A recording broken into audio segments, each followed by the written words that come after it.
दोस्तों, बातचीत के इस एपिसोड में हम कांदिवली ईस्ट मुंबई महाराष्ट्र के आमदार श्री अतुल भातखलकर जी से आज बातचीत करने वाले हैं।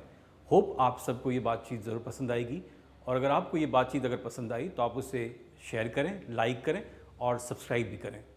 बातचीत के एपिसोड में आपका स्वागत है। सर, आपने समय निकाला और हमारे साथ बातचीत में बैठने के लिए कुछ समय आपने दिया, उसके लिए I am so grateful to you Atul sir. Atul sir, आपने जब लोग यंग होते हैं तो उस वक्त सर लोग काम की तलाश में जाते हैं और आप आरएसएस के ने आपने ज्वाइन किया और यू बिकम प्रचारक। सो आपको ऐसे क्या लीड किया सर कि आप मतलब आरएसएस की तरफ मूव हुए, जुड़ा हुआ सर आपका? नहीं, पहली बात तो आपने कहा कि मैं जब यंग था तब, तो मैं पॉलिटिक्स में हूँ इसलिए आज भी यंग ही हूँ। ओके, ये मैं क्लियर करना चाहता हूँ क्योंकि भारतीय राजनीति में कोई कभी ओल्ड नहीं होता। True true. मजाक की बात है, लेकिन हाँ। आपका सवाल बहुत ही महत्वपूर्ण और अहम है। ये बात सही है कि मैंने मेरी बीकॉम तक की शिक्षा पूरी की। ओके। उसके बाद जर्नलिज्म का कोर्स किया। ओके। लेकिन उसके पहले से लगभग 12-13 बरस के आयु से मैं राष्ट्रीय स्वयंसेवक संघ के शाखा में जाता था। ओके। संघ शिक्षा वर्ग हम जिसको कहते हैं वो भी मैंने पूरे किए थे। ओके। और मुझे ऐसा लगा कि नौकरी करने के बजाय हम संघ का प्रचारक करके बाहर निकलेंगे तो समाज की एक सेवा करने का मेरे को मौका मिलेगा और पूरा समर्पण इस काम के लिए देना चाहिए। इस भावना से मैं राष्ट्रीय स्वयंसेवक संघ का संघ प्रचारक करके निकला। पहले 2 बरस मैं भिवंडी शहर और तहसील में प्रचारक था। Okay sir. ठाणे जिला में। और बाद में मैं सिंधुदुर्ग जिला प्रचारक था। और इस प्रकार का काम मैंने किया। प्रचारक जो निकलते हैं जिनको आरएसएस की मालूमात है उनको ये मालूम है कि प्रचारक का सबसे बड़ा वैशिष्ट्य ये होता है कि जहाँ संघ बोलेगा वहाँ जाके काम करेगा। ट्रू। उसके चॉइस की कोई बात नहीं। ना उनको कोई मानधन मिलता है, ना उनको कोई बाकी फैसिलिटीज मिलती है। और जिस परिस्थिति में आपको जिस विभाग में दिया जाता है वहाँ जाकर स्वयंसेवकों को इकट्ठा करके संघ शाखा बढ़ाने का काम, हिंदुत्व का विचार बढ़ाने का काम संघ के प्रचारक करते हैं।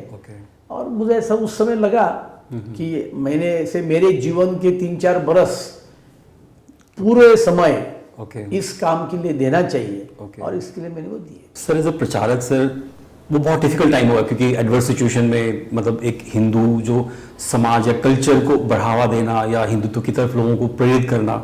सर, अगर मैं कहूँगा कि एक लाइन जो आपकी मोटिवेशनल लाइन जो अगर आप बताना चाहेंगे सर, तो what was your motivational line sir? नहीं, एक लाइन में कहना है तो मातृभूमि की भक्ति। स्वतंत्र सावरकर जी ने अपने फेमस कविता में किया है कि तुझं वीण जनन ते मरण आणि तुझं साठी मरण ते जनन। तेरे बिना जीना ये मरण के जैसा है, मृत्यु के जैसा है। ट्रू। और तेरे लिए जीना, ट्रू, यही मेरे लिए ये है। और इसके लिए मुझे लगता है कि संघ में इस प्रकार के संस्कार होते हैं और संघ में ये बताया जाता है कि मैं जो भी कुछ हूँ वो देश के लिए हूँ। और इसके लिए एक वाक्य में कहना है तो जैसे मैंने कहा कि स्वतंत्र सावरकर जी की ये जो पंक्तियां है कि तुझं साठी मरण ते जनन, तुझं वीण जनन ते मरण। और इसके लिए इस भावना से हम काम करते हैं। ओके। सर, आप वेस्ट बंगाल भी गए थे आई बिलीव, एंड सर वहाँ पे आपने सीपीआई या कम्युनिज्म की सर आपने काफ़ी चीज़ें आपने वहाँ स्टडी की। तो सर उस वक्त कैसा था सर वहाँ पे जो रूल प्लस जो वहाँ के लोग थे, व्हाट यू ऑब्जर्व सर? नहीं, पहली बात तो मैं जो पश्चिम बंगाल गया था वो 97 में हम गए थे। 96-97 में प्रचारक करके रुकने के बाद मैं भारतीय जनता पार्टी में आ गया। और ये एक संघ परिवार होता है। तो उस समय के हमारे संगठन मंत्री थे, हाल ही में वो गुजर गए। तो उन्होंने मेरे को कहा कि आप बीजेपी में आ जाओ, बीजेपी का काम करो। तो मैंने भारतीय जनता पार्टी के पूर्णकालिक करके काम को प्रारंभ किया। और राजनीति में आने के कारण इस प्रकार की चर्चा चलती थी। और रामबो मालगी प्रबोधिनी नाम की एक संस्था है, ओके सर, जो जनता पार्टी के और भारतीय जनता पार्टी के जनसंघ के सांसद विधायक रह चुके हैं। उन्होंने 80 में वो वापस लोकसभा में जब चुन के आए, ओके सर, तो 82 में उनकी षष्ठाब्दी मनाई गई। Okay sir. तब उन्होंने बहुत महत्वपूर्ण ये विचार रखा था कि इस देश में तुमको कोई भी जॉब करना है तो तुमको डिग्री चाहिए, राइट, तुमको ट्रेनिंग चाहिए। ट्रू। आप कल कोई कंपनी में जाएंगे कि मैं अकाउंट्स हैंडल करता हूं, ट्रू, तो आपने आज की भाषा में पूछेंगे टैली किया है क्या, true, right sir, debit credit आता है क्या। ट्रू। उन्होंने उस समय उनके षष्ठाब्दी के कार्यक्रम में ये कहा था कि अभी ये मेरे आखिरी टर्म है और आने वाले दिन में मैं संस्था फॉर्म करके पूरा देश जो चलाते हैं विधायक सांसद, उनको कोई ट्रेनिंग ही नहीं है। ट्रू। वो लाखों करोड़ रुपयों के मंत्री पद के मंत्री बन जाते हैं, राइट सर, राइट सर, लेकिन उनको कोई ट्रेनिंग नहीं होता है। ट्रू। और इसके लिए राजनीतिक कार्यकर्ता को भी ट्रेनिंग मिलनी चाहिए। True, true sir. लेकिन दुर्दैव से नेक्स्ट ईयर ही उनका कैंसर के कारण निधन हुआ। ओह, अच्छा। तो हमारे महाराष्ट्र भारतीय जनता पार्टी के उस समय के नेता थे स्वर्गीय प्रमोद महाजन, राइट, उन्होंने अगुवाई करके रामबो मालगी प्रबोधिनी ये संस्था फॉर्म की। ओके। और वो संस्था का प्रमुख काम यही है, जो आज भी बरकरार है, संस्था चल रही है, बहुत अच्छी तरह से चल रही है, कि राजनीतिक कार्यकर्ताओं को, विधायकों को, एमपीज को राजनीतिक प्रशिक्षण मिलना चाहिए। What is the constitution, what is the law, अलग अलग सामाजिक विषय है। ट्रू। और तो वो रामबो मालगी प्रबोधिनी के माध्यम से हम पश्चिम बंगाल गए थे। ट्रू। और हमने ये सोचा था कि लगातार 78 से पश्चिम बंगाल में साम्यवादी पार्टी की ही सरकार आ रही थी। True, true. तो ये क्यों आ रही थी? कांग्रेस के जैसे 2019 में भारतीय जनता पार्टी चुन के आई तो ईवीएम के कारण चुन के आई, ऐसे बेबुनियादी आरोप लगाकर नहीं चलेगा। Right, right. जिसका अर्थ जनता चुन के देती है उसमें उनमें भी कुछ दम होगा, कैपेबिलिटीज होती है सर, राइट। और इसके लिए हम लगभग 20-25 दिन पश्चिम बंगाल गए थे। ओके। और आज जो हिंसाचार है उसी तरह का हिंसाचार उस समय भी पश्चिम बंगाल में था। ओके। और अब 4-5 लोगों का एक टोली, अच्छा, हम उधर गए, अलग अलग लोगों को मिले, ओके, पत्रकार, राजनीतिक विश्लेषक, सीपीएम के कार्यकर्ता, कांग्रेस के कार्यकर्ता, विचारवंत, कि इसका कारण क्या है। और उसके आधार पर हमने एक 100 पन्ने की बुक भी लिखी। ट्रू। कि genesis, growth and decay of CPM rule in West Bengal. तो मुझे लगता है कि हमने उसमें 2 विश्लेषण किए थे प्रमुखता से। 78 में जब पश्चिम बंगाल पे उनका राज आया तो उन्होंने पहले 10 बरस सही में देश के लोगों के, गरीबों के हित के अलग अलग काम किए। ओके। जमीन का फेर बंटवारा हो, वो सही अर्थों में किया। ओके। वो करते समय अनुसूचित जाति, विधवा महिला, इनको मदद किया। लेकिन अगले 10 बरस में करप्शन भी बढ़ गया, संगठन हावी हो गया, हिंसा का अवलंबन उन्होंने किया। तो ये सब बातें हमने वो पुस्तक में, किताब में लिखी है। और हमने एक अध्ययन के नाते, एक प्रोजेक्ट के नाते उस तरफ हमने देखा था। और इसके लिए जब आप आज ममता बनर्जी के कारण हिंसाचार हो रहा है ऐसा लोग कहते हैं, तो मैं टीवी डिबेट पे कहता हूं कि ये तो दुर्दैव से पश्चिम बंगाल की बरसों से परंपरा रही है। और उसका अपश्रेय किसको देना है, तो ये साम्यवादी राज्यवाद को देना चाहिए। Miss legacy was from CPM to sir. ये 20-25 दिन आप थे सर, और आई थिंक बहुत बिजी शेड्यूल रहा होगा आपका, ठीक है। एंड आई थिंक उसके बाद में आपने किताब लिखी थी sir ji, West Bengal deep rooted communism.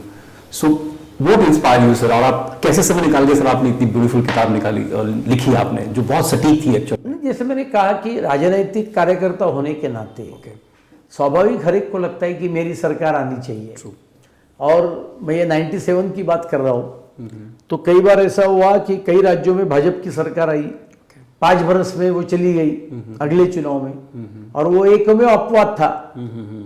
तो ये अपवाद क्यों है? ओके उससे हम कुछ सीख सकते हैं क्या True. As a party?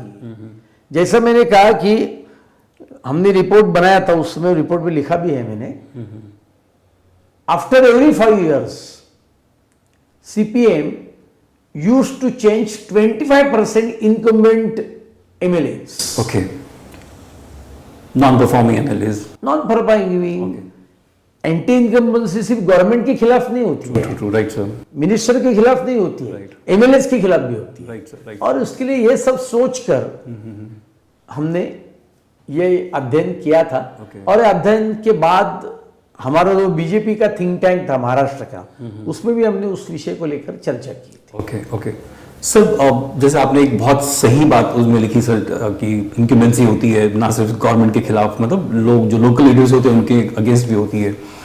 तो did we also adopted same in BJP organisation? ये सारी की सारी जो स्ट्रैटेजीज थी, ऐसे जो आपने सर बहुत सारी चीजें जो लर्न कल गुजरात में हुआ वो क्या हुआ? सर वो क्योंकि बहुत डेयरिंग और एक लोगों को कई बार ये अच्छा लगता है, ट्रू ट्रू एक बात। दूसरी बात, भारतीय जनता पार्टी के नाते मैं सोचूं या कहूं तो भारतीय जनता पार्टी का सबसे बड़ा वैशिष्ट्य कौन सा है कि ये पार्टी किसी एक फैमिली की पार्टी नहीं, राइट सर ये किसी एक जात की पार्टी नहीं, राइट सर ये किसी एक प्रांत की पार्टी नहीं, राइट सर और ये किसी एक इशू के लिए पैदा हुई पार्टी नहीं है। राइट सर और इसके लिए नड्डा जी के बाद राष्ट्रीय अध्यक्ष कौन बनेगा ये आज कोई नहीं बता सकता। ट्रू और इसके लिए ये भारतीय जनता पार्टी है। ट्रू सर और इसके लिए भारतीय जनता पार्टी ने भी, जैसा मैंने कहा कि हमने रिपोर्ट मराठी में भी लिखा, इंग्लिश में भी लिखा, राइट सर क्योंकि कोई भी ऑर्गेनाइजेशन को, पॉलिटिकल हो, बिजनेस ऑर्गेनाइजेशन हो, उनको हमेशा खुद का क्रिटिकल एनालिसिस राइट सर ये करना चाहिए। राइट सर व्यक्ति ने भी करना चाहिए, लेकिन वो व्यक्तिगत जीवन के लिए करना चाहिए। राइट सर लेकिन संगठन ने ये करना ही चाहिए, नहीं तो सब तो अच्छा अच्छा ही बोलते हैं। राइट सर और उसके लिए उस भावना से हमने वो बनाई और रिपोर्ट लिखने का काम मैंने किया, क्योंकि मेरे को एक वो भगवान ने देन दी है, तो हमने वो रिपोर्ट लिखा। और मुझे लगता है कि महाराष्ट्र भारतीय जनता पार्टी को, देश के भारतीय जनता पार्टी को अपने निर्णय करते समय ऐसे प्रकार के अध्ययन का उपयोग हुआ है। होना हुआ है। ओके सर आप प्रचारक थे सर, वहाँ से यू बिकेम ऑब्जर्वर, आप स्टेट वेस्ट बंगाल गए, काफ़ी जगह गए होंगे सर आप, एंड देन सर 2014 में sir you got a tickets and all. तो सर जीतने के बाद में how you got transformed as a human being sir, मतलब क्योंकि आप फिर और ज़्यादा जवाबदारी आप पे आ गई सर, तो what was the transformation sir? देखो, ट्रांसफॉर्मेशन मैं यही कहूँगा आपको कि विचारों में कोई ट्रांसफॉर्मेशन आया नहीं, लेकिन जिसको हम संवेदनशीलता कहते हैं, राइट सर, वो संवेदनशीलता मेरे में पहले भी थी, लेकिन वो और शतगुना ओह अच्छा, ये बढ़ गई। ओह क्योंकि मैंने उसके पहले तो मैं नीचे काम करता था, लेकिन विधायक के नाते काम करना एक अलग होता है, क्योंकि तुम्हारे पास लोग बहुत संख्या में आते हैं। राइट सर, तो समाज क्या है ये मेरे को समझने लगा। गरीबी कितनी है, मेरे विधानसभा के ऐसे कितने सारे लोग हैं जिनको रहने के लिए घर नहीं। राइट सर, जैसे विधायक होने के बाद सबसे पहला काम मैंने किया कि मेरे विधानसभा में, मुंबई जैसे शहर में 2014 में 2 जगह ऐसी थी ओके कि जहां महिलाएं ओके शौचालय के लिए बाहर जाती थी। ओके मैंने पहला काम वो दोनों जगह पर टॉयलेट बनाने का किया। ओह ग्रेट, ओके उसमें कोई लीगल बाधा थी, वो मैंने दूर की। ओके एक जगह की महिला तो पर्याय नहीं होता था तो स्मशान में जाती थी। Oh is it sir? क्या अच्छा टाइम्स ऑफ इंडिया ने छापा है वो। अच्छा टॉयलेट एक प्रेम कथा ऐसा पिक्चर आया, right. अक्षय कुमार जी ने निकाला था, तो उसको विषय को लेकर उन्होंने एक छोटा आइटम भी उसमें छपवाया था। ओके और इसके लिए मुझे लगता है कि ये संवेदनशीलता, देखो इतनी छोटी छोटी समस्या होती है, राइट सर, लेकिन वो आदमी के लिए बहुत महत्वपूर्ण होती है। राइट सर, जैसा मैं अभी आपको एक बोलता हूँ, रेशन कार्ड है, रेशन कार्ड पर 60,000 के नीचे उत्पन्न होगा राइट सर, तो ही आपको धान्य मिलता है। राइट सर, दुकानदार क्या बोलते हैं कि कब निकाला था रेशन कार्ड? 15 बरस पहले। आज तेरा लड़का हो गया 20 बरस का, 20 बरस का, राइट, तो वो तो 5,000 रुपया कमा रहा है, कमा रहा है, तो तेरे को नहीं मिलेगा। ट्रू, अभी वो कमा रहा है या नहीं कमा रहा है, पहली बात, राइट, कमाता होगा तो कैसा गारंटी है कि वो घर में ही सब देता होगा? 100% यू राइट, आप सही कह रहे हैं सर, अभी ये बहुत छोटी छोटी चीजें हैं। राइट सर, जैसे अंत्योदय के रेशन कार्ड के लोग, फैमिली विभक्त हो जाती है, तो विभक्त होने के बाद जो नया रेशन कार्ड बनाता है उसको सरकार बोलती है कि आप अभी अपर स्टेज पे गए, ओके, आप घर छोड़ रहे, ट्रू ट्रू, इसका मतलब आपका घर है राइट, तो आपको कुछ मिलेगा नहीं। राइट राइट, ये सच नहीं ना, मैं एक झोपड़ी में से दूसरी झोपड़ी में जा रहा हूं, ट्रू ट्रू ट्रू, मेरा परिवार बढ़ गया है। राइट सर, और इसके लिए यहां से लेकर वैक्सीनेशन जो अभी चल रहा है वहां तक राइट सर, ये अलग अलग लोग होते हैं। मैं मोतीबिंदु का ऑपरेशन निजी अस्पताल में फ्री ऑफ चार्ज करता हूं। ओह, ओके, तो मैंने जब ये शुरुआत किया था तो बाद में मैं फॉलोअप भी करता था ओके, कि क्या हुआ क्या नहीं हुआ। आफ्टर सर्जरी के बाद सर, मतलब पेशेंट, हाँ, यानी चेकिंग हम करते हैं, मेडिकल कैंप रखते हैं, ओके सर, उसमें ये आता है तो उनसे फॉलोअप करने का। ओके, तो मेरे को एक दिन ध्यान में आया कि जो 15 लोग निकले थे जो मोतीबिंदु को ऑपरेशन करना चाहिए, उसमें के 11 लोगों ने किया। ओके, ये मेरे को भी सीखने जैसी बात थी। ओके, मतलब वो मैंने क्या किया, मैंने हॉस्पिटल से टाइप करके रखा, उनको बोला कि गरीब लोग आएंगे, बोले हम करते हैं, राइट, हम उनको भेज दीजिए। तो मैं टाइप फॉलोअप करता था, तो 4 लोगों का नहीं हो रहा है, नहीं हो रहा है, ओके, तो मैंने उनको बुला लिया, बात किया। तब मेरे ये ध्यान में आया कि वो 4 लोग अभी, और वो बराबर भी है, कोई भी ऑपरेशन करना है राइट सर, तो डॉक्टर आपको बोलते हैं कि आप शुगर चेक करो, ट्रू, CBSC चेकिंग करो, राइट राइट, शुगर क्या है, BP है क्या। ट्रू ट्रू, तो टाइप करते समय हमने ये तो नहीं बोला था, हमने बोला था ये आएंगे और ऑपरेशन करके चले जाएंगे। राइट राइट, तो ये 4 लोगों के पास वो 1600 रुपया भी नहीं था, नहीं थे, ओह, ओके, इसके लिए वो ऑपरेशन नहीं कर रहे थे। ओके सर, तो उसके बाद मैंने सिर्फ CBSC की काम करने वाली भी संस्था ये है ओके, जो सिर्फ ब्लड चेक करते हैं आपको राइट सर, फ्री में, कम पैसे में, ओके, उनसे भी मैंने टाइप किया। ओके सर, और इनको सबको बोला पहले जाकर उधर रिपोर्ट लेके आओ, रिपोर्ट के बाद अब शुगर आपकी 250-300 होगी तो कोई भी डॉक्टर आपका ऑपरेशन करने वाला नहीं है। राइट सर, और इसके लिए मुझे ऐसा लगता है व्यक्तिगत रूप से, मैं मुंबई में रहने के बाद भी ये कह रहा हूँ, गरीबी ये अपने देश का और दुनिया का सबसे बड़ा दुश्मन है। ट्रू सर, एब्सोल्युटली, और उसमें अपंग आते हैं, राइट सर, दिव्यांग अपन जिनको कहते हैं, और इसके लिए ऐसे लोगों की समस्या ये इतनी होती है, राइट सर, तो वो समस्या मेरे को और नज़दीकी से मेरे को जानने को मिली।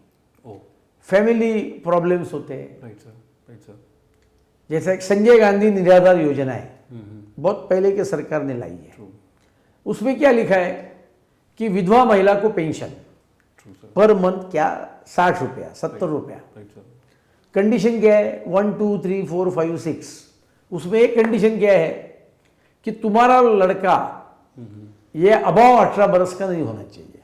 ओके, अभी मेरे विधानसभा में आप आएंगे तो मैं आपको 10 विधवा महिला दिखाऊंगा कि वो लड़का बाजू में रहता है, विरार में रहता है। They don't look after sir, अपने परिवार को देखते नहीं है, माँ बाप को, राइट सर, लेकिन कानून ये कह रहे हैं। Right right sir. और इसके लिए मैंने विधानसभा में ये बिल लाया, ओके आसाम की धरती पर प्राइवेट बिल लाया ओके कि आसाम में ये कानून पास किया है कि माँ बाप को संभालना ये मैंडेटरी किया है वो लड़के के ऊपर। ओके तो ऐसी बातें होती है। और मुझे लगता है कि आपका जो प्रश्न है कि संवेदनशीलता राइट सर। और यानी कोविड ये एक सबसे बड़ा संकट था, राइट सर। विशेषतः फर्स्ट वेव। Right sir. मैं आपको कहता हूँ कि उस समय मेरे को ये समझ में आया, इतना मैं घूमने के बाद, रोज लोगों को मिलने के बाद, ऐसे कितने सारे लोग हैं जिनको रहने के लिए खुद का घर ही नहीं है। खासकर कांदिवली ईस्ट में भी सर ऐसे। हाँ, ओके मेरे यहाँ तो स्लम एरिया बहुत है, राइट कोईसर है, हनुमान नगर है, है। बाकी सब एरिया है। और इसके लिए मुझे लगता है कि विधायक होने के बाद अंदर यहाँ लोगों को रोज मिलना, सर्वसामान्य लोगों को मिलना, ओके मैंने मेरा फ़ोन नंबर ही चेंज नहीं किया। Right sir. मेरे को कोई पीए नहीं, मेरा फ़ोन नंबर मैं लेता हूँ, मैं रिटर्न कॉल करता हूँ। I am the example sir. तो लोगों ने, मेरे को इस बात की खुशी है ट्रू सर कि आम आदमी को ये लगता है कि ये आदमी के पास अपन जाएंगे ट्रू तो अपने प्रश्न हल होंगे। Right sir. मेडिकल के इश्यूज है, राइट आने के लिए भी 50 रुपया लगता है ना, मेरे यहाँ आना है तो राइट सर। Right sir. वो 50 रुपया भी नहीं है लोगों के पास, सबके पास नहीं है ऐसा मैं नहीं बोल रहा नहीं, हूँ, सर, लेकिन तो इसके लिए मुझे लगता है कि ये जो संवेदनशीलता है वो संवेदनशीलता मेरे अंतःकरण में और बढ़ गई। और जैसा मैंने एक अभिनव उपक्रम किया कोविड के बाद। ओके इस साल सर? हाँ, अभी ये पहले कोविड के बाद, पहले वेव के बाद। अच्छा। कोविड का फटका हर एक को बैठा, राइट सर। लेकिन सबसे बड़ा फटका किसको बैठा? तो हमारे घर में काम करने वाली जो काम वाली बाई जिसको हम कहते हैं, उनको, यूटिलिटी पीपल से ज्यादा। हाँ वो तो खत्म हो गए पूरे। Right right absolutely right. उनको किसी ने पेमेंट भी नहीं किया। राइट। और कोविड की वेव कम होने के बाद डर के कारण लोग बोलते थे, और लोगों को आदत हो गई, एक बरस में, एक दो महीने में अपन अपना सब निपट सकते हैं। ट्रू। कई लोगों का वर्क फ्रॉम होम भी चालू हुआ, राइट राइट सर। तो बोले अभी इनको काय को रखना है। Right right. और मैंने ऐसे महिलाओं के लिए एनजीओ से टाई अप करके ओके मैंने उनका 3 दिन का ओके सर। ऑनलाइन प्रशिक्षण किया। ओके उनको एक जगह बिठाया, प्रशिक्षण देने वाले उधर रहते थे, ओके। मैंने टीवी स्क्रीन लगाए बड़े बड़े, और वो महिलाओं को उधर हम बुलाते थे, 30 महिलाओं की बैच की। ओके कि उन्होंने ये सिखाया कि कैसा काम करने का, एप्रन लगाने का, घर में आप एंटर करेंगे तो पहला काम आपने हाथ पाँव धोना चाहिए, ओके। वो साबुन से धोना चाहिए, फ्रिज की रख साफ सफाई कैसी करनी है, ट्रू ट्रू। ये कैसा, ऐसा 3 दिन का हमने प्रशिक्षण दिया। ओके। और सबसे इम्पोर्टेंट उनके मन का आत्मविश्वास जागृत किया। ओके हमने ये कहा कि आप कोई गलत काम नहीं कर रही है, राइट। आप आपके मेहनत का पैसा कमा कर रोजी रोटी कमा रहे हैं। Right sir. तो कोई साइंटिस्ट मेहनत कर रहा है तो आप भी मेहनत कर रही है, ट्रू ट्रू। और इसके लिए आप अहंकार से नहीं लेकिन स्वाभिमान से जाना चाहिए। राइट और इसके लिए पर्सनल हाइजीन राइट। ये कैसा रखने का, यहाँ तक पर्सनल सेविंग कैसा करने का, okay which is very important sir. Very बहुत इंपॉर्टेंट सर। राइट। और इसके लिए ऐसे सभी लोगों का हमने कैंप्स बहुत लिए। ओके तो मुझे लगता है कि ये बदल मेरे में ज़्यादा हुआ। ओके और मैंने ऐसा कहना नहीं चाहिए, लेकिन ऐसे सर्वसामान्य व्यक्ति की मैं सेवा करता हूँ तो मुझे बहुत समाधान और शांति मिलती है। ओके ओके सर 2017 में आई थिंक आपको एक रिकग्निशन भी मिला, I believe best MLA and one of the most hard working. So how was the feeling sir उस वक्त, खासकर फैमिली को? आई एम श्योर आप तो यूज्ड टू हो गए सर हर चीज़ों से, बट नहीं घर पत्नी को भी बहुत अच्छा लगा, माँ को भी बहुत अच्छा लगा, बेटे को भी बहुत अच्छा लगा। और वो एक आर पाटिल जी के स्मरण की संस्था थी और लोकमत पेपर ने वो किया था। Okay sir. मुझे ऐसा लगता है कि उसका श्रेय इसको ही जाता है कि मैं सभागृह में दिन भर बैठता हूँ। ओके। और उस समय भाषण करते समय मैंने सचिन तेंदुलकर के एक इंटरव्यू का वाक्य मेरे मन में बैठ गया था। ओके। इंटरव्यूअर ने सचिन तेंदुलकर को ये पूछा कि जब आप क्रीज पे जाते हो तो क्या तय करते हो कि आज सेंचुरी बनाऊंगा, आज डबल सेंचुरी बनाऊंगा। तो सचिन तेंदुलकर का जवाब बहुत अच्छा था। उन्होंने ये कहा था कि ऐसे मैं कुछ तय नहीं करता हूं, मैं इतना तय करता हूं कि आज पूरा दिन मैं क्रीज पर रहूंगा। वाओ। ओके। और जब लूज बॉल आता है तो वो मैं 6 में कन्वर्ट करता हूं। और इसके लिए आप सभागृह में बैठेंगे राइट सर। तो आपको ज्ञान भी होता है। Right sir. समस्या महाराष्ट्र की अलग अलग विभाग से एमएलए आते हैं, क्या प्रॉब्लम है, क्या नहीं प्रॉब्लम है, ये सब मालूम होता है।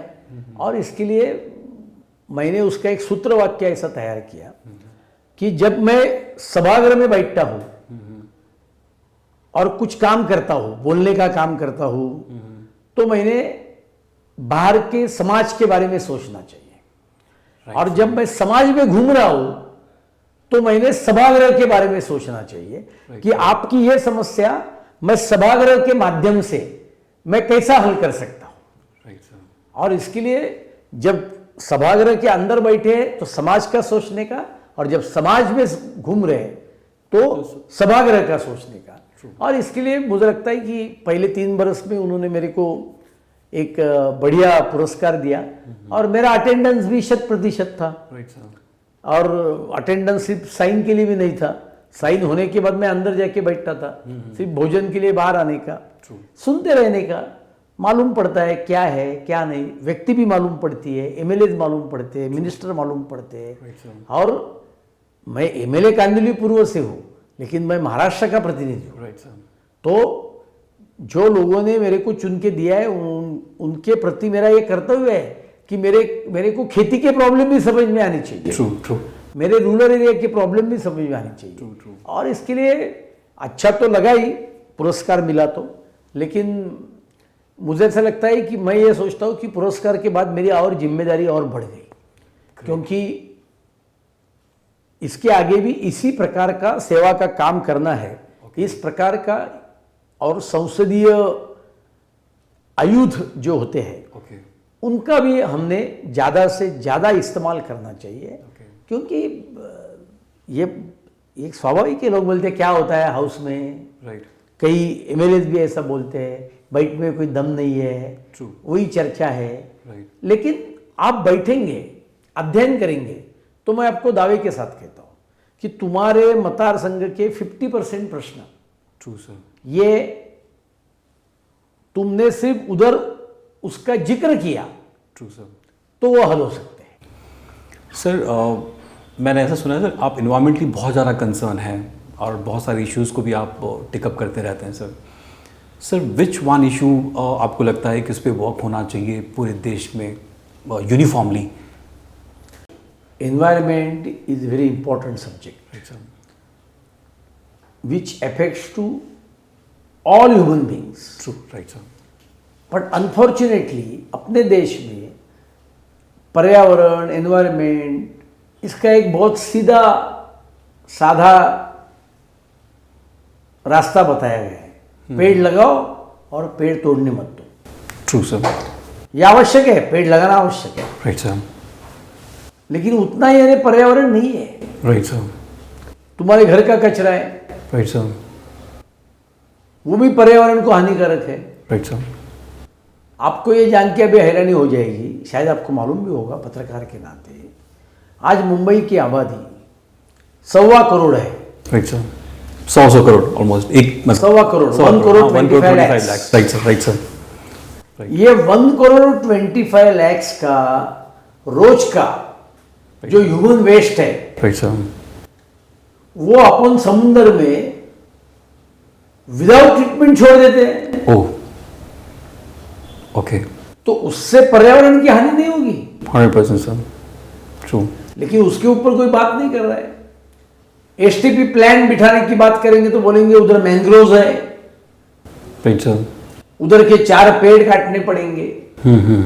और इसके लिए मुझे लगता है कि इसमें बैलेंस व्यू लेना चाहिए। पर्यावरण अच्छा ही होना चाहिए, लेकिन पर्यावरण का मतलब सिर्फ पेड़ राइट, और वो नहीं काटने का, राइट, ये नहीं है। राइट सर, और हर देश को अपनी एक नीति तय करनी पड़ेगी। ट्रू सर, अमेरिका ने जो स्टैंडर्ड्स लिए हैं वो अपन नहीं ले सकते, 100%, क्योंकि अमेरिका की आबादी 33 करोड़ है राइट सर, और अमेरिका का भौगोलिक विस्तार ये भारत से 3 गुना है, 3 गुना ज़्यादा है, और भारत की आबादी अमेरिका से 3 गुना ज्यादा है। राइट सर, ऑलमोस्ट 5 टाइम कह सकते हैं, यस यस, इसके लिए राइट सर, वहां के लोग आकर अपने को 4 बातें बताएंगे, ट्रू सर, और इसके लिए मुझे लगता है कि इसमें एक बैलेंस व्यू लेना चाहिए। जैसा मेट्रो का प्रोजेक्ट है, एक अंडरग्राउंड मेट्रो जिसका काम आज रुकवा गया है आरे कारशेड के नाम पर, राइट सर, कि जहां एक 2,500 पेड़ काट दिए। राइट, ये 2,500 पेड़ अपने लाइफ टाइम में जितना कार्बन डाइऑक्साइड एब्सॉर्ब करेंगे और ऑक्सीजन छोड़ेंगे लाइफ टाइम में, राइट सर, उतना कार्बन डाइऑक्साइड मेट्रो पूरी होने के बाद 80 फेरीज हो जाएंगे, ओके, उसमें उतना कार्बन डाइऑक्साइड जो 2,500 पेड़ अपने लाइफ टाइम में ओके, एब्जॉर्ब करेंगे, ओके, वो सिर्फ एक दिन के 80 फेरीज में वो एब्सॉर्ब करेंगे। ओके, तो अभी सवाल ये है कि क्या सिर्फ 2,500 पेड़ काटने के कारण पर्यावरण की हानि हो रही है? और इसके लिए जैसा मैंने मेरे मतार संघ में मियामी फॉरेस्ट किया, ओके, कि जिसके कारण आपको ज़्यादा ऑक्सीजन मिलता है, एक अलग कल्पना थी। और इसके लिए मुझे लगता है कि पर्यावरण का मतलब सिर्फ पेड़ नहीं है, Right. सैनिटाइजेशन है, सैनिटेशन है, तुमको हैसल फ्री ट्रैफिक मिलना चाहिए, ट्रू सर, उसके लिए इंफ्रास्ट्रक्चर डेवलपमेंट लगेगा। ट्रू, ट्रू सर, आप ये देखेंगे मुंबई के अंदर तो सबसे ज्यादा पोल्यूशन किधर है? तो जहां जहां सिग्नल है राइट सर, वहां है, राइट, सिग्नल पर कोई गाड़ी बंद करता नहीं। ट्रू सर, राइट सर, तो अब ये ऐसे सिग्नल पर तुम फ्लाईओवर बनाओ, राइट सर, तो इसके लिए हैसल फ्री होना चाहिए। राइट सर, अभी वो हैसल फ्री होने के लिए आपको 2-3 बातें काटनी पड़ेगी, तो उसको विषय को लेकर I am environmentalist, right sir, ये नहीं होना चाहिए। यू जस्ट एक शॉर्ट साइटनेस है सर एक्चुअल में किसी Exactly. प्लानिंग में, right, exactly, so there should be balance view. Okay, हमको लोगों के पेट भी भरने हैं, राइट सर, रोजगार भी देना है, और एट द सेम टाइम हमको एनवायरनमेंट की भी चिंता करनी है, क्योंकि आखिर अपने लिए वो अच्छा है। राइट सर, और इसके लिए मुझे लगता है कि ऐसा बैलेंस व्यू लेके यदि हम जाएंगे तो एक अच्छा मार्ग इसमें से निकल जाएगा। ओके सर, हमारे देश में कुछ परंपराएं थी, मतलब कि जैसे हम पेड़ को पानी देते थे, जानवरों को भी हम मे बी प्रेयर तो नहीं, हाँ, लेकिन उनकी हम कहते हैं ना कि प्रोटेक्ट करते थे उनको, और आज भी करते हैं सर। तो यू थिंक सर कि एजुकेशन में कुछ बदलाव या इस तरह के कुछ सिविक साइड में कुछ चेंजेस होने चाहिए सर, जिससे कि लोगों को शिक्षा सही मिले सिविक साइड में, और सर ये चीज़ों में ज़्यादा जागरूकता आएगी फ्यूचर में? देखो, अपने देश के एजुकेशन सिस्टम में रिफॉर्म अलग अलग एंगल से लाने की आवश्यकता है। True, true sir. पहली बात तो आपने जिस बात का जिक्र किया कि भारतीय संस्कृति की जो वैशिष्ट्य है, ट्रू सर, उसके लिए है। कोई भी किसान अपने खेत में के नाग या सांप को मारता नहीं है, नहीं मारता है, क्योंकि वो ये नाग और सांप, राइट, बेडूक, हाँ, चूहे वगैरह सर, या वो खाता है। Right sir. ये उनका एक इको बैलेंसिंग है। Yes, right sir, right sir. और इसके लिए मुझे लगता है कि भारतीय संस्कृति का दर्शन अपने कॉलेज, स्कूल, इनके पाठ्यक्रम से और ज्यादा होने की आवश्यकता है। ओके, और बेटर तरीके से सर। 60-70 बरस में क्या हुआ कि Hindu means bad, right sir, Hindu means backward, right sir, Hindu means Orthodox. True sir. और इसके लिए मुझे ऐसा लगता है कि भारतीय संस्कृति का एक इसमें प्रतीक भी होना चाहिए, क्योंकि हमारा हेरिटेज ये बहुत बड़ा है।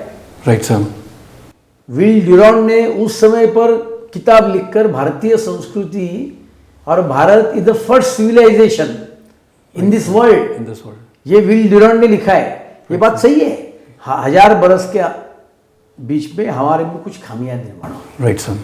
एक तरफ हिंदू धर्म तत्वज्ञान के लेवल पर कहता है कि चराचर में ब्रह्म है, पत्थर भी अच्छा है, उसमें भी ब्रह्म है। ट्रू। लेकिन हिंदू धर्म का व्यवहार इतना बुरा हो गया कि वो बोलता था कि कुत्ता पानी पी सकता है, लेकिन मेरे समाज का एक हिस्सा जो है वो पानी नहीं पी सकता है। Right sir. और इसके लिए ये खामियां आई अपने में, Right, वो खामियां को भी दर्शाना चाहिए। लेकिन इसका मतलब इस देश में कुछ नहीं था, वो गलत है। ये भी गलत है। Right sir, true. सब अच्छा ही था, ये भी मैंने आपको बोल रहा हूं। लेकिन ब्रिटिश आने के बाद इस देश की आर्थिक परिस्थिति में क्या बदलाव हुए, ब्रिटिशर ने हमको कैसा चूजा, how they squeeze us. Right sir. British इस देश में आने के पहले भारत का पूरे दुनिया के एक्सपोर्ट में 25% हिस्सा था। ओ, 25%। 25%। Right. These all are established facts. True, true sir. ब्रिटिशों ने रॉ मटेरियल यहां से लिया, उधर बनाया और इधर बेचा। True, true sir. और इसके लिए ये सब बातों का जानकारी लोगों को होनी चाहिए। नहीं तो ब्रिटिशों ने हमको सब दिया, राइट सर। ऐसा कुछ नहीं है। ब्रिटिशों की कुछ अच्छी बात थी, रेनेसांस के कारण कुछ अच्छी बातें हुई, ट्रू, ट्रू। लेकिन वो बैलेंस देखकर ये बातें करनी चाहिए और शिक्षण पद्धति में आमूलाग्र बदल भी करना चाहिए। Right sir, right.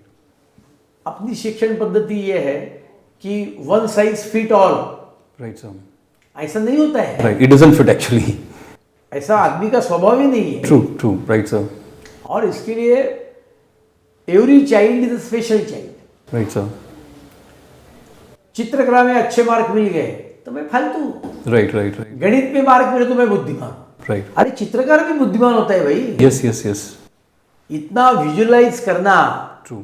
आंखों के सामने लाना और वो वैसे के वैसे हाथ के माध्यम से कागज पर लाना, is it not brilliancy? No sir, it's full of imagination actually. Sachin Tendulkar, Mahendra Singh Dhoni, ये क्या ब्रिलियंट नहीं है? नहीं, नहीं, राइट। कि सामने वाला हर बॉलर का बॉल कैसा आ सकता है, मैं कैसा उसको जवाब दूंगा, मैं कैसा खेलूंगा। Right sir. This is the brilliancy. Judgement and analysis sir. तो क्या है? Right sir.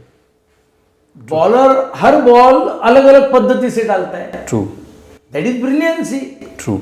लेकिन अपने यहाँ ऐसा हुआ दुर्दैव से कि ब्रिलियंसी का मतलब सिर्फ memory. True sir. So memory is a part of brilliancy. Right sir. Yes. But memory का मतलब ही ब्रिलियंसी नहीं है। नहीं, नहीं, नहीं। कि जैसा मैं हमेशा ये बोलता हूँ कि न्यूटन को ये प्रश्न ही नहीं गिरता था राइट कि सफरचंद पेड़ से नीचे क्यों गिरता है, क्यों गिरता है। राइट। तो आगे की प्रगति होती ही नहीं थी। नहीं सर, राइट। उसने ये सोचा कि अरे नीचे क्यों आता है, ऊपर क्यों नहीं जाता है, राइट, या उधर ही रहना चाहिए। Right sir. उधर ही रहना चाहिए। True, true. और इसके लिए मुझे लगता है कि एजुकेशन सिस्टम में ये तीनों तरफ से बहुत सारे बदलाव लाने की आवश्यकता है। और ये बदलाव लाते समय मैं आपको बहुत महत्वपूर्ण बात भी बताना चाहता हूँ कि बहुत सारे बच्चे ये दिव्यांग कैटेगरी में आते हैं। Right sir. Specially abled people. Specially abled इसमें आते हैं। Right sir. तो उनके एजुकेशन की भी व्यवस्था सरकार ने राइट सर करने की आवश्यकता करनी है। चाहिए। Right sir. उनके टीचर्स, राइट सर। अलग होते हैं। Right right, perfectly right sir. और इसके लिए उनके बीएड कॉलेजेस, राइट सर, ये भी करने की आवश्यकता है। और इसके लिए मुझे लगता है कि ये बहुत महत्वपूर्ण बात। Right sir. सर आप इतना बिजी रहते हैं अपने वर्क में, इतनी सारे आपके ऊपर जिम्मेदारियां भी हैं, आप इसके बीच में मैंने कहा कि आप कुछ ना कुछ आर्टिकल्स भी लिख लेते हैं। सर आप फैमिली के साथ how you spend your time? देखो, reading is my passion. Okay, आप मेरे को ये पूछेंगे कि राजनीति छोड़कर क्या करेंगे, तो राजनीति छोड़कर मैं सिर्फ पढ़ने का और लिखने का काम करूँगा। Okay I am in politics by accident. Okay okay. और इसके लिए क्वालिटी टाइम स्पेंड करना इम्पोर्टेंट होता है। और इसके लिए समय कैसा मिलता है, तो इंग्लिश में बहुत अच्छा वाक्य है, only busy man gets time. Right. आलसी आदमी को कभी समय मिलता ही नहीं। Right sir, right sir. और इसके लिए तुमने प्लान करके 4 बातें यदि करेंगे तो हर एक को समय है। भगवान इस एक ही विषय में सोशलिस्ट है राइट सर, कि हर एक को 24 घंटा दिया। 24 घंटा दिया, यस। बिल गेट्स को 28 घंटा नहीं दिए। नहीं, right, he is equal to all. हाँ, तो मुझे लगता है कि वो प्लानिंग करके निकालना चाहिए। ओके।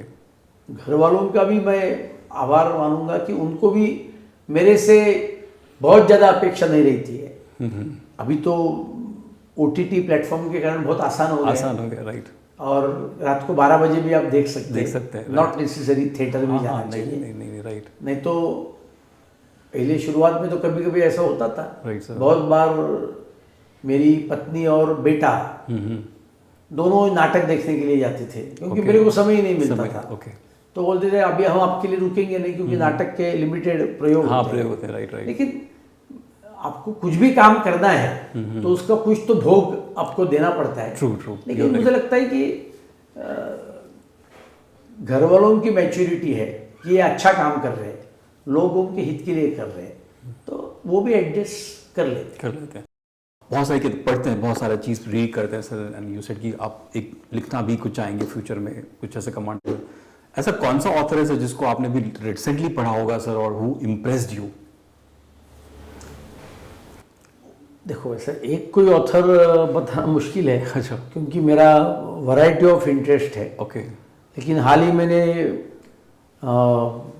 इंग्लिश किताब जो 2 ऑथर्स ने लिखी है कि रॉ का जन्म और बांग्लादेश। ओ अच्छा। ये बहुत बढ़िया किताब उन्होंने लिखी है। ओके। विक्रम संपत, जिन्होंने सावरकर जी के ऊपर बहुत रिसर्च करके 2 बड़े बड़े बुक्स निकाले हैं। ओके। तो इंग्लिश में देखेंगे तो ऐसे बहुत सारे हैं। और मैं ज़्यादा रुचि मेरे को हिस्ट्री, पॉलिटिक्स और फाइनेंस, ये 3 विषयों में मेरे को ज़्यादा रुचि रही। अच्छा, ओके। सर देश काफ़ी ग्रोथ कर रहा है, अगर आप देखें इकोनॉमिक साइड में, डिफेंस साइड में, हर चीज़ में, बिकॉज आई थिंक पूरा एक ओवरऑल टीम अच्छी मेहनत कर रही है। सर आप कहाँ देखते हैं देश को 5 साल बाद? देखो, गत 7 बरस में मोदी जी के नेतृत्व के कारण देश ने अलग अलग विषयों में बहुत तरक्की की। डिफेंस ये एक महत्वपूर्ण बात होती है। Right sir. और दूसरी महत्वपूर्ण बात होती है वो फाइनेंस, इकोनॉमिक्स, लोगों की आर्थिक परिस्थिति, Right, per capita income. Right sir. और ये कोई एक रात में चेंज नहीं होती। राइट। लेकिन अपना देश सब होने के बाद 70 बरस के बाद गरीब रह गया। और आयरनी देखो आप कि जो इंडियन देश छोड़ के बाहर गया, राइट सर, उसने चमत्कार किए। ट्रू। डॉक्टर राणावत होंगे, सुंदर पिचाई होंगे, Indira Nooyi, so many examples. So why not Indians? Right. इसका कारण जो आर्थिक नीति थी, राइट सर, वो नीति गलत थी। ओके। और इसके लिए मुझे लगता है कि डिफेंस के मामले में आज हम एक अच्छे शक्तिशाली देश के रूप में आप 7 बरस में उभर कर आए हैं। Right sir.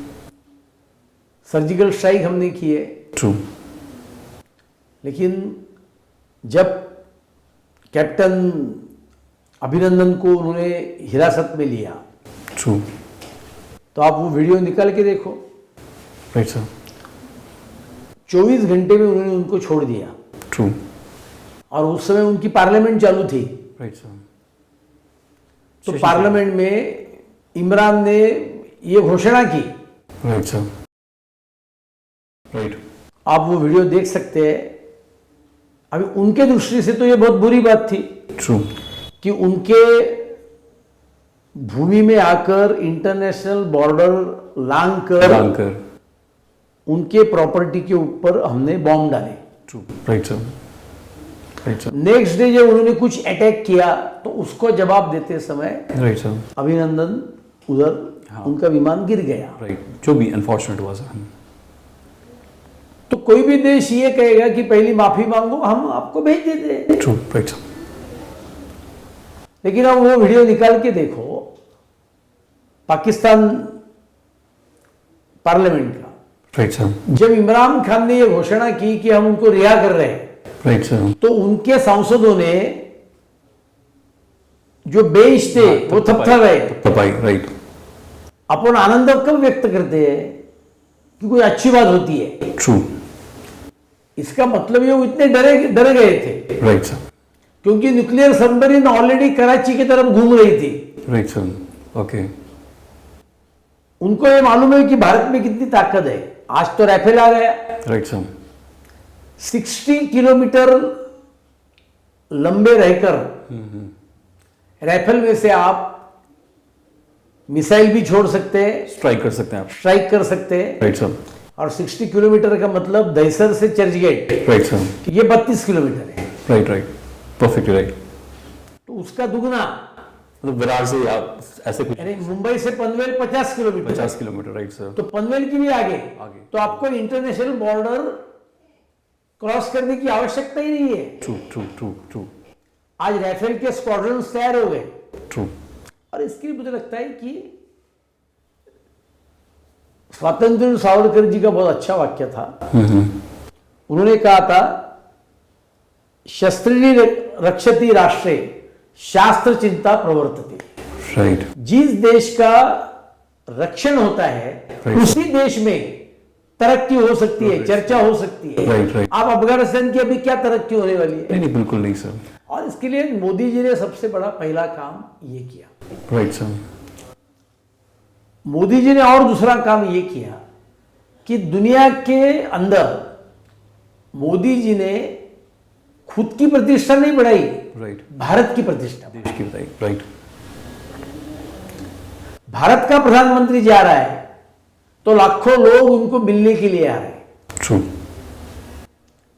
अभी ये होने के बाद जो आर्थिक परिस्थिति में है, पहले 5 वर्ष में उन्होंने जो छोटे लेवल के तबके के लोग हैं, right sir, 34 crore Jan Dhan bank के खाते खोले, अकाउंट खोले। राइट। किसानों को महीने को 6,000 रुपए मिलने लगा, Right. बरस का। Right sir. राइट। इंश्योरेंस लाया Right. 2 लाख रुपए का 1 रुपए में। True sir. ऐसे अलग अलग मेडिकल के बारे में स्कीम लाई। आखिर इकोनॉमी के बारे में सोचते हैं, जो सक्षम है ना, राइट सर, उसको गवर्नमेंट कुछ मदद न करे, वो अपने आप जाएगा। गवर्नमेंट ने बाधा नहीं लाना चाहिए। True true true. Right sir. जो समाज के अंतिम कड़ी पे खड़ा है उसको सरकार ने मदद करना चाहिए। Right sir. मोटा मोटी में ये भूमिका सरकार की रहनी चाहिए। ट्रू। Right sir. आज भी भारत का एक्सपोर्ट, एम्प्लॉयमेंट, राइट सर, ये सबसे ज्यादा किस में? आईटी इंडस्ट्री में। Right sir. टीसीएस कब चालू हुआ? 67। बहुत पहले। Right sir. 67। हाँ हाँ। इंफोसिस 78। ओके। एचसीएल और आईटी का डिपार्टमेंट भारत सरकार ने कब चालू किया? 2003 में। राइट। तो डिपार्टमेंट नहीं था तो इन दिनों तरक्की की। तरक्की की। Right sir. और इसके लिए सरकार का काम धंधा करना नहीं है। नहीं नहीं, सरकार का काम उद्योग धंधों को बढ़ावा देना, मदद करना। Right sir, ease of doing business करना सर। एग्जैक्टली। और इसके लिए ये दो विषयों पर मोदी जी मोटा मोटी काम कर रहे हैं। इसके बहुत सारे पहलूज हैं और इसके लिए मुझे लगता है कि आने वाले 5 वर्ष में देश और तरक्की करेगा। और देखो, अभी मैक्सिमम एफडीआई इस देश में आ रहा है, ट्रू, दुनिया में। Right sir. मैक्सिमम स्टार्टअप्स ये इंडिया में हो रहे हैं। यस, मैक्सिमम यूनिकॉर्न्स और स्टार्टअप्स सारे। सभी है। Yes yes yes yes, Swiggy है। राइट। 4 बरस पहले अपने कभी सोचा था कि रात को 12 बजे मेरे को एक गुलाब जामुन खाना है तो भी आ सकता है? स्विगी आ सकता है, राइट। ये हमने नहीं सोचा था। नहीं, वी नेवर थॉट, राइट। ओला है, उबर है, right, these all are technologies true true, which you have to use basically। Right right right, और इसके लिए मुझे लगता है कि एक अच्छा बेस तैयार हुआ है ट्रू, और इसके लिए अभी अपना एक्सपोर्ट भी बढ़ रहा है। Right sir. लास्ट मंथ के जो आंकड़े आए हैं, तो मुझे लगता है कि आने वाले 5 बरस में देश बहुत सारी प्रगति करेगा, तरक्की करेगा और रोजगार, इंफ्रास्ट्रक्चर डेवलपमेंट, इससे देश बहुत तेजी से आगे बढ़ेगा और दुनिया के पहले प्रमुख 3 देशों के अर्थव्यवस्था में भारत पहुंच जाएगा। सर, आई होप कि इंडिया शुड बी सर, जैसा आप कह रहे हैं। सर, आपने बहुत सारे, मैंने आपसे क्वेश्चन पूछे और आपने इतना अच्छा आंसर दिया। सर, मैं एक और चीज़ आपसे पूछना चाहता हूँ कि you as a leader, sir, आज हमारे जो यूथ हैं जो राजनीति में आना चाहते हैं या सोशल डोमेन में मूव करना चाहते हैं, उनके लिए कुछ आप संदेश देना चाहेंगे सर? संदेश तो ये बहुत बड़ा शब्द हुआ, लेकिन मैं इतना ही कहूँगा कि राजनीति में समाज जीवन के हर क्षेत्र के लोगों ने आना चाहिए। ट्रू। आर्किटेक्ट ने आना चाहिए, डॉक्टर ने आना चाहिए, ट्रू, वकीलों ने आना चाहिए, ट्रू, सोशल वर्कर्स ने आना चाहिए। ये बात सही है। राजनीति का स्वरूप, यहाँ की कंपटीशन, ये कोई बहुत अच्छी स्थिति में आज तो अपने भारत में नहीं है। Right, you are right. लेकिन जैसा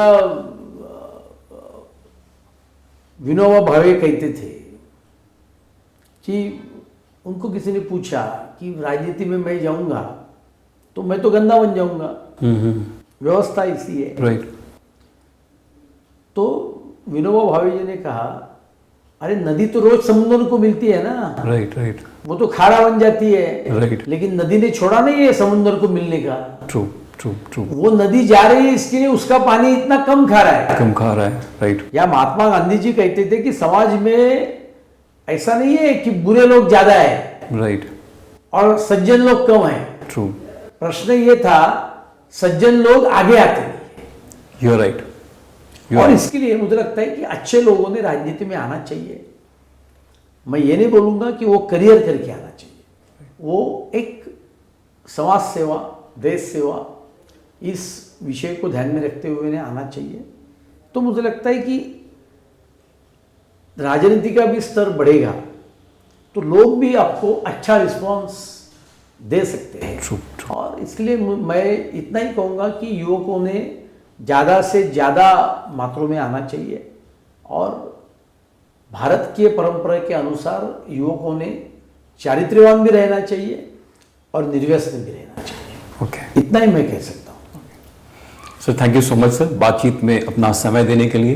we are so grateful to you. Thank you so much.